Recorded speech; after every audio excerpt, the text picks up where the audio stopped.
To go through the Sunday papers this morning, I'm delighted to be joined now by my Telegraph colleague, Annabel Denham, who's the deputy comment editor at the newspaper.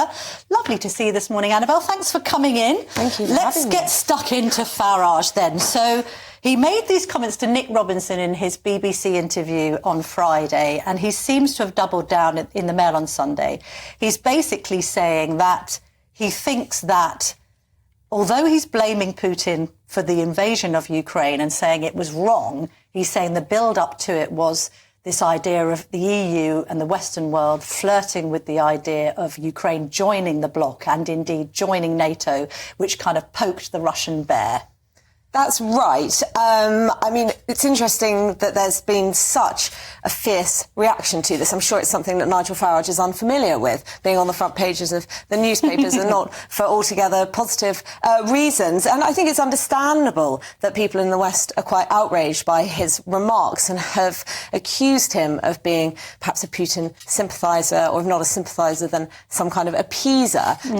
Because whilst it's true that the EU was contemplating allowing Ukraine into NATO, or NATO was contemplating allowing Ukraine in, that the European Union was contemplating Ukrainian membership, I'm not sure that that wholly justifies Putin launching an illegal invasion of Ukraine a couple of years ago. And if anything, it's actually the pusillanimity from the West which has emboldened Putin. It was the fact that we failed to respond robustly to Crimea in 2014.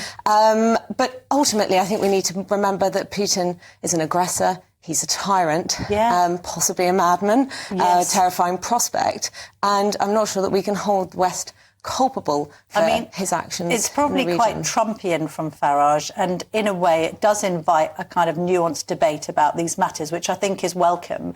Whether it's good politics or not, Annabel, I think Reform supporters have been doubling down in support of what he's said, but he also needs to attract Tory voters, moderate Conservatives, to his cause if he's going to triumph at the ballot box on July the 4th.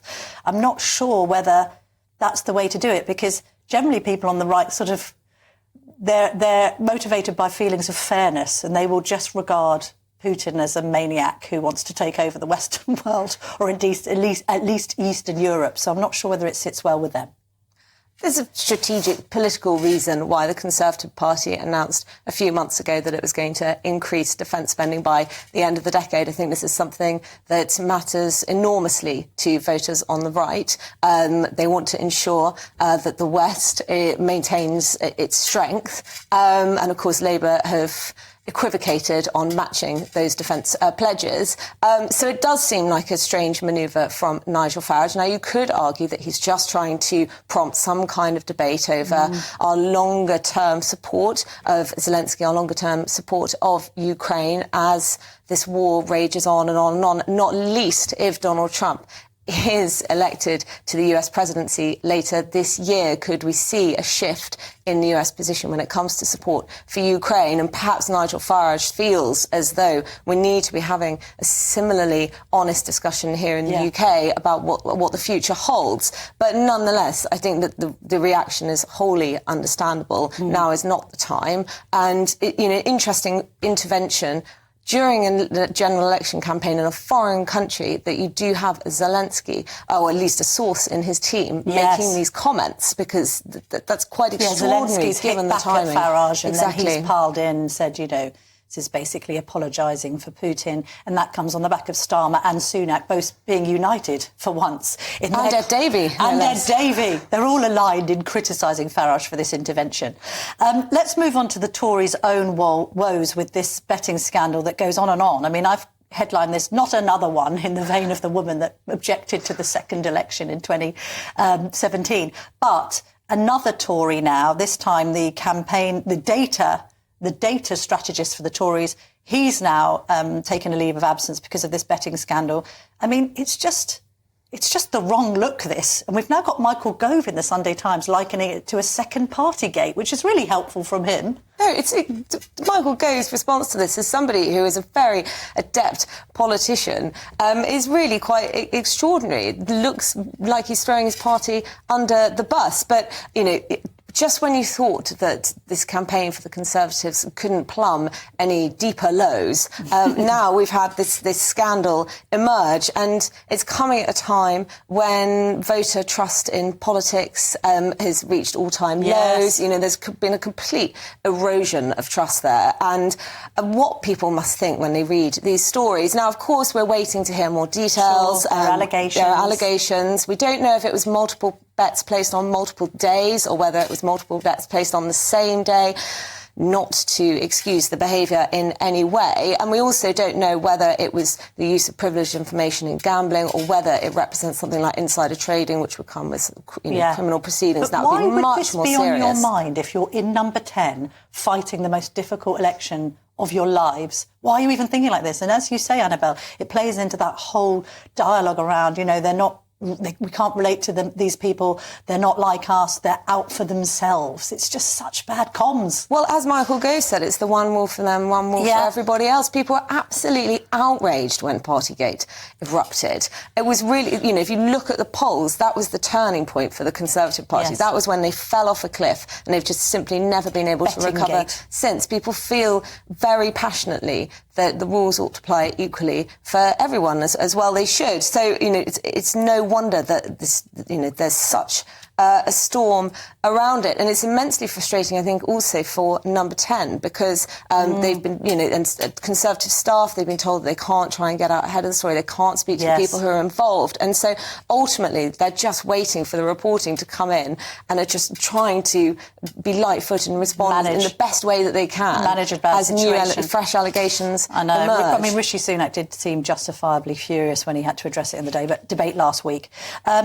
There's a couple of stories. I'm going to roll into one just for time reasons. We've got James Cleverly, the Home Secretary, who's coming on this show in a few minutes' time, talking about how Labour's EU plan risks 100,000 illegal migrants coming into the country. He's basically saying that Labour wants to join that EU migrant deal, which kind of shares out different people who have come by boats among different countries.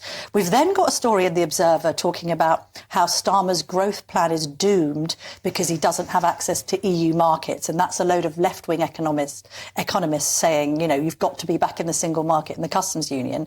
And then we've got Liam Fox in the Sunday Express saying, don't trust Starmer, he's going to rejoin the European Union.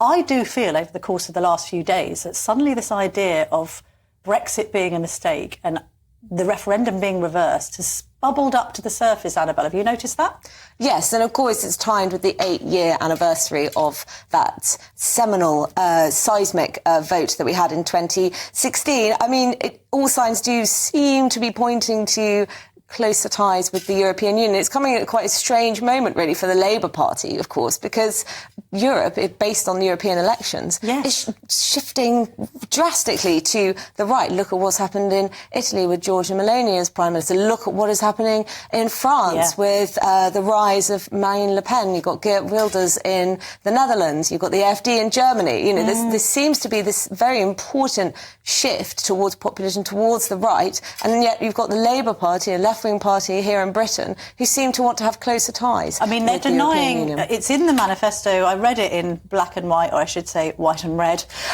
In that manifesto, no rejoining the EU, no rejoining the single market, no rejoining the customs union.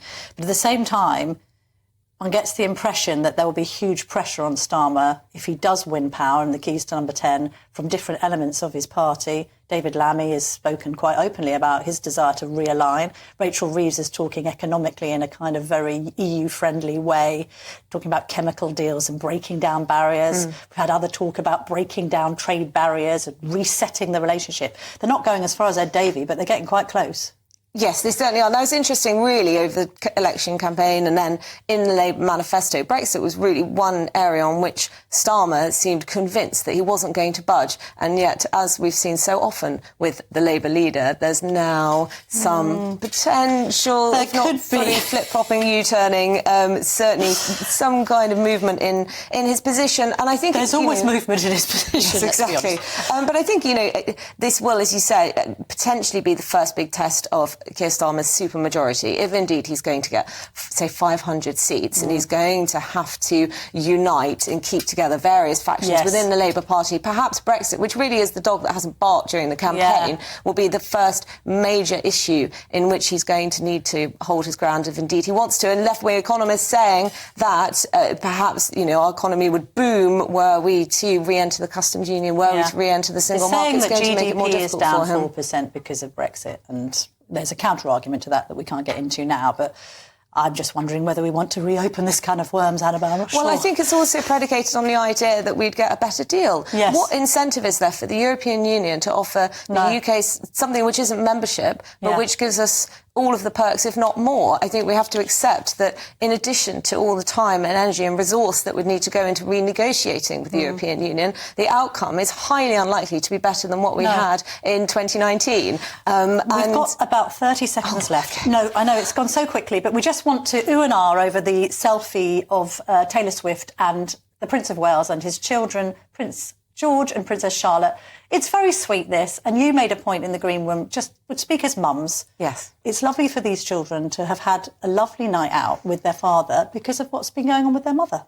Absolutely. And what a wonderful photo it is, just ear-to-ear grins from the Cambridge children, and what they must have been through over the last months with their mother being so unwell, and how wonderful it was to see her at Trooping the Colour just a couple of weeks ago. And perhaps the royal trooper herself. Turning point, exactly, for Annabel, it always runs out too quickly, especially when you're so well informed. So thank you very much indeed for your contribution this morning.